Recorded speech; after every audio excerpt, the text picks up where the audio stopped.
think you got to ask yourself, what is it that I want? And we all want to control situations, but there are things that we just have no control over.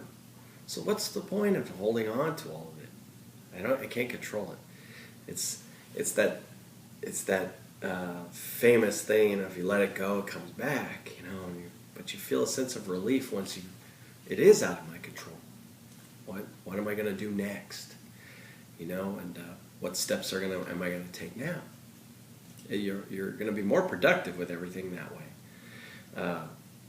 For example, hop on one of these freeways today, and you'll see traffic and things that are completely out of your control, and you'll want to move everybody out of the way, but it's impossible.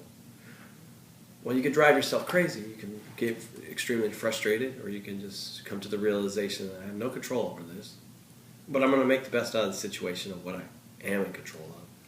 And that generally is your own attitude, your own behaviors toward it. And it's like spilling milk. How many times have we ever done that? You could flip out and make a big scene and act like it's terrible.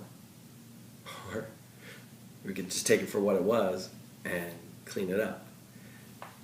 And that's the principle here. We sometimes will overreact for some things, and maybe it's bigger problems that we're talking about, or we're not really explaining as to why we're doing that. What is it that we're trying to find by wanting that control? And it's like we said, maybe it's a sense of comfort, maybe it's something security. We all want something out of it. So, but what's going to happen if I don't have control?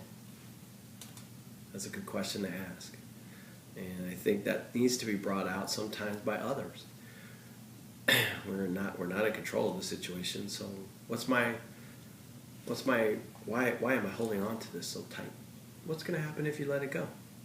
And if you continue to let it go, I think you'll feel better about it. Certainly a sense of relief will come over you. It is out. Certainly your attitude. I think certainly that's there's an old adage, 10% of things happen to you in life. 90% is how you react to it. I look at things that happened to you yesterday and you probably overreacted and you made a bigger deal out of it. It's because you weren't in a good place probably at that time, and things were, stress was over. But that same scenario can happen today, and because you're not in that stressful mode, and you let it out, and you have no control over it, you handle things better. And I think that's the trick of the trade. I think that's it, exactly it. In our game in basketball, for example, if a player misses a shot, they are so stressful and they think that that's it. Next play. We've got more things to do. It's not just that. So there's no need to put your head down and think about all that and the negativity that fosters, and then because it'll multiply into other things. So same with us here. If something went wrong, okay, well, what are we going to do?